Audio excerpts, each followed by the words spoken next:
आज हम पाठ 12 अंधेर नगरी के अभ्यास और स्वाध्याय का सॉल्यूशन करेंगे। यहाँ पर है, नीचे दिए गए शब्दों का शुद्ध उच्चारण कीजिए। महंत, कुंजड़िन, गडरिया, दस्तकार, भिस्ती। क्वेश्चन नंबर 2 है, निम्नलिखित प्रश्नों के उत्तर दीजिए। पहला है, गुरुजी ने नारायण दास को कहाँ भेजा? तो गुरुजी ने नारायण दास को कहाँ भेजा? उत्तर है, गुरुजी ने नारायण दास को पश्चिम की ओर भिक्षा के लिए भेजा। दूसरा है, पूर्व दिशा में भिक्षा मांगने कौन गया? उत्तर है, पूर्व दिशा में भिक्षा मांगने नारायण दास गया था। आगे देखते हैं, नगरी का नाम क्या था? तो नगरी का नाम अंधेर नगरी था।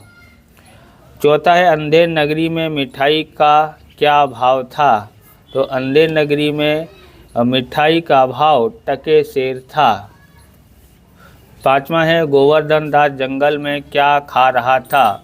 उत्तर है, गोवर्धन दास जंगल में मिठाई खा रहा था। आप इस प्रकार के वीडियो देखना चाहते हैं तो डिस्क्रिप्शन में आपको प्लेलिस्ट की लिंक मिल जाएगी, अलग अलग विषयों के चैप्टरों की बराबर प्लेलिस्ट मिल जाएगी, वहां से आप देख सकते हैं। और चैनल पर नए हैं तो चैनल को सब्सक्राइब करना, क्योंकि हम इस प्रकार के वीडियो आपके लिए बनाते रहते हैं। स्वाध्याय का सॉल्यूशन करते हैं। निम्नलिखित प्रश्नों के उत्तर एक एक वाक्य में लिखिए। अंधेर नगरी की साहित्य विद्या कौन सी है? उत्तर है, अंधेर नगरी की साहित्यिक विद्या नाट्य है। ओके, ये त है, आधा त यम है। ओके, साहित्यिक विद्या नाटक है। दूसरा है, अंधेर नगरी पाठ के लेखक का नाम क्या है? उत्तर है, अंधेर नगरी पाठ के लेखक का नाम, यहाँ पर नाम लिख लेना, भारतेंदु हरिश्चंद्र था। ओके, अगला प्रश्न लिखते हैं। तीसरा है, नगरी और राजा के नाम से शिष्य ने क्या कविता बनाई? नगरी और राजा के नाम से शिष्य ने ये कविता बनाई। अंधेर नगरी चौपट राजा, टके शेर भाजी, टके शेर खाजा। चौथा है, गोवर्धन दास ने बाजार से क्या खरीदा? उत्तर है, गोवर्धन दास ने बाजार में 3.5 सेर मिठाई खरीदी। आप ये पेन है, पेंटोनिक है, लिंक का पेंटोनिक पेन है, खरीदना चाहते हैं तो डिस्क्रिप्शन में आपको और नीचे जाके एक चैनल के नीचे आपको लिंक मिल जाएगी, वहाँ से आप खरीद सकते हैं। और वो इस तरह के पेन या दूसरे पेन खरीदना हो तो भी खरीद सकते हैं। ओके, ऑनलाइन खरीदोगे तो ज़्यादा बेनिफिट आपको मिलेगा। पांचवा है, कल्लू बनिए की दीवार गिरने से किस प्राणी की मृत्यु हो गई? उत्तर है, कल्लू बनिए की दीवार गिरने से बकरी की मृत्यु हो गई। छठा है, महाराज के दरबार में फरियादी ने क्या फरियाद की? उत्तर है, महाराज के दरबार में फरियादी ने यह फरियाद की कि कल्लू बनिए की दीवार गिरने से बकरी की मृत्यु हो गई। उसने न्याय की फरियाद की थी। किसकी फरियाद की? न्याय की फरियाद। बोले, अब राजा जी हमें न्याय चाहिए। बराबर। प्रश्न नंबर 2 है, निम्नलिखित प्रश्नों के उत्तर 2-3 वाक्यों में लिखिए। पहला है, महंत अंधेर नगरी में 1 मिनट भी क्यों नहीं रुके? तो उत्तर है, महंत जी को यह ज्ञात हो गया था कि अंधेर नगरी में न्याय अन्याय का कोई भेद नहीं है, सब कुछ टके शेर है। उन्होंने समझा कि जहाँ बुद्धिमान राजा नहीं है वहाँ जान माल का कोई भी भरोसा नहीं है, और वहाँ रहने से कभी भी कोई भी बड़ा संकट आ सकता है, इसलिए वे तुरंत वहाँ से चले गए। यानी अपने आप को संकट से बचाने के लिए, क्योंकि उस राजा का नाम बरोबर और नगरी का नाम भी अंधेर था, तो इस तरह से उन्होंने समझा कि यह कभी भी मुसीबत आ सकती है, इसलिए इसको जगह को छोड़ देना ही उचित है, इसलिए वो छोड़ के चले गए। ओके, दूसरा देखते हैं, गोवर्धन दास अंधेर नगरी में क्यों रह गया? उत्तर है, गोवर्धन दास ने अंधेर नगरी में देखा कि यहाँ सब कुछ टके से मिलता है, 2 पैसे से मज़े में पेट भर जाता है, इसलिए गोवर्धन दास अंधेर नगरी में रुक गया।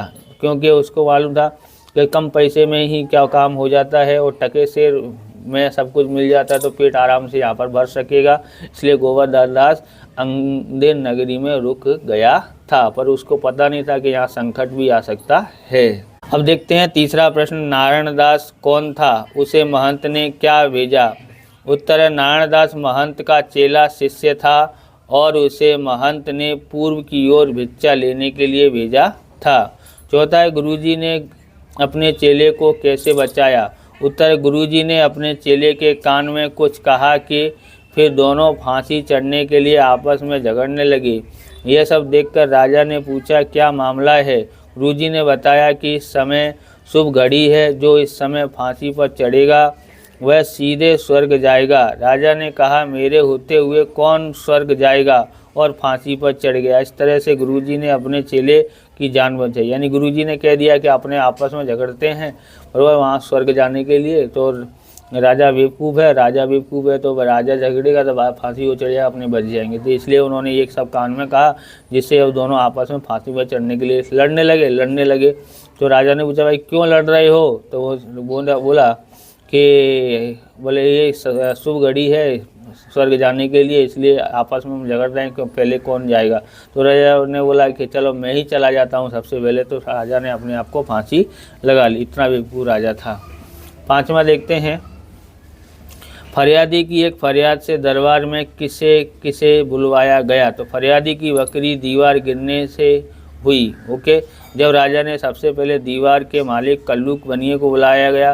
कल्लू बनिए ने कारीगर को दोषी बताया, कारीगर ने चूने वाले को दोषी बताया और चूने वाले ने भिस्ती ने कसाई को, कसाई ने गडरियों को दोषी ठहराया। अंत में सारी जिम्मेदारी कोतवाल पर डाल दी गई, क्योंकि उसकी सवारी के कारण गडरिये ने बड़ी भेड़ टके शेर में बेच दी थी।